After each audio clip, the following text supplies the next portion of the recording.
炒上海青，我们该怎样去做才好吃呢 ？Hello， 大家好，我是阿鹏，欢迎来到天天相见厨房。今天我们来分享一个上海青的家常做法。按照我这方法炒出来的上海青，颜色翠绿，不发黄，不变色，而且口感脆嫩爽口，特别的好吃。而且做起来非常简单，全程只要几分钟就可以轻松搞定。好了，接下来跟着我的视频一起来了解一下我是怎样做的吧。首先，我们准备适量的上海青，我们先将它放在大盆里面，然后再往里面添加1大勺的食盐。如果有条件的话，再往里面添加少许的食用小苏打。接着再往里面添加大量的清水，没过上海青，将其浸泡起来。然后再下手把上海青清洗一下。我们在清洗的时候，需要把上海青的叶子一片一片的剥出来。因为上海青的叶子它非常的容易藏有泥沙的，所以先给它摘下来，然后再清洗，这样清洗出来就特别干净了。我们将上海青全部摘掉叶子后，接着再给它清洗一下。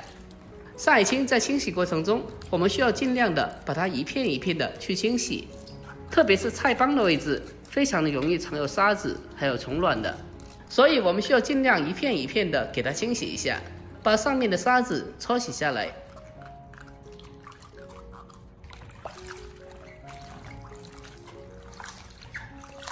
我们将上海青第一遍清洗干净以后，接着给它控干水分，捞出来。现在我们来看一下，里面非常多的虫卵还有沙子，是非常脏的。我们将上海青清洗过一遍之后，接着再往里面重新的添加满清水，继续的把它清洗一下。尽量的把上海青给它清洗个2到3遍左右，这样清洗出来上海青就非常干净了。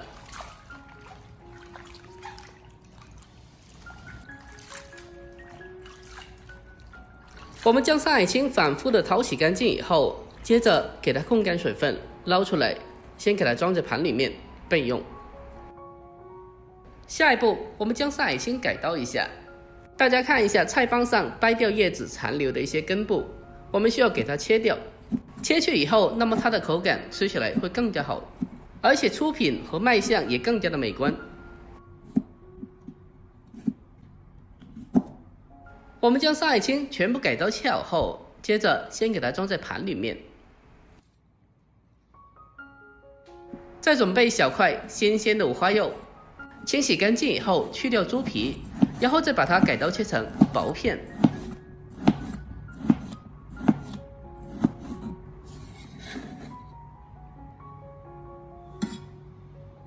再准备少许的大蒜，先用刀将大蒜拍一下，把大蒜拍过以后，它的蒜香味会更好的释放出来。最后再将大蒜改刀切成姜末。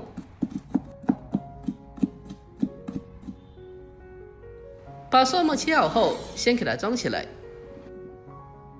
然后再准备1小块的生姜，同样的把它改刀切成姜末。我们在烹饪过程中添加少许的姜蒜，可以去除猪肉的一些腥膻味，而且还可以让青菜吃起来更加的好吃。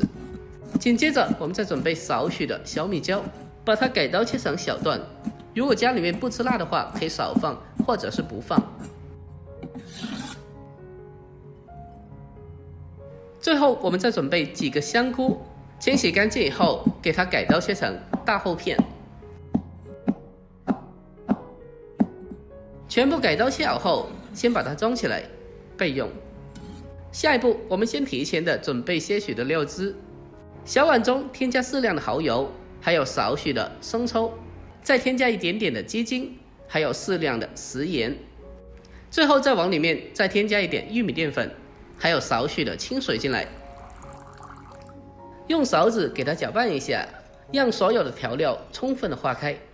我们提前的准备一些料汁，可以大大的缩短烹饪时所需要的时间，避免到时候手忙脚乱的。下一步，我们开始正式烹饪。首先，锅中添加少许的油，把油烧热以后，接着再把青菜给它放进锅里面，还有香菇也放进来，然后再开大火给它快速的翻炒一下。在这一步中，我们不需要把青菜给它翻炒过久，大概翻炒个1分钟左右，将青菜给它炒软就可以了。同时在翻炒过程中，我们需要开大火，给它快速的翻炒，这样子炒出来的青菜才会颜色翠绿，不会发黄变色，而且吃着也更加的脆嫩爽口。我们将青菜翻炒至8成熟，炒软之后，接着先给它盛出来备用。下一步再重新起锅，将切好的五花肉放进锅里面，开小火翻炒一下。先将五花肉给它翻炒出多余的油脂，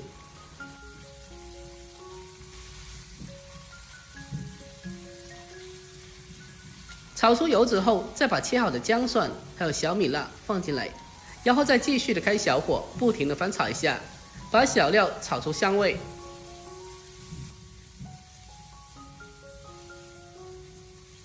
炒香以后，再往里面添加少许的蚝油，然后再继续的翻炒几下，把蚝油的酱香味翻炒出来，这样子炒出来就会特别的香了。全部炒香以后，我们再把青菜重新回锅，再沿着锅边来上少许的料酒，进一步的去腥增香，然后再立刻调为大火，把它快速的进行翻炒，给它充分的翻炒均匀，给它炒出锅气。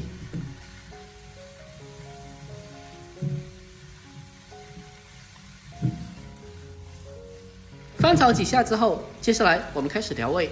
把提前调好的料汁倒进来，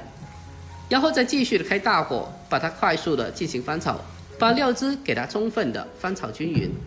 让所有的食材都可以裹上一层薄薄的芡汁。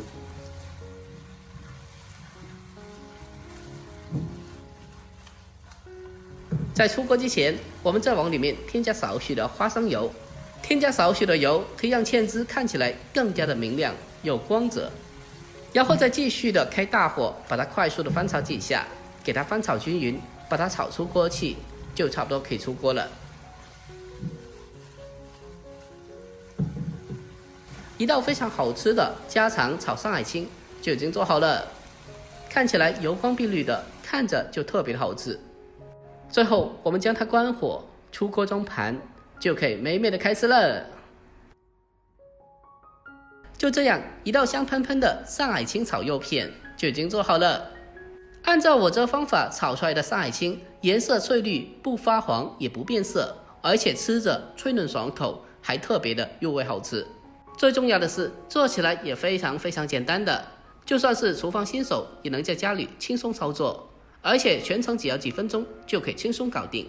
秋天比较干燥，我们应该多吃点蔬菜，补充人体需要的水分。如果您也喜欢这道菜的话，可以收藏起来，改天也试做一下。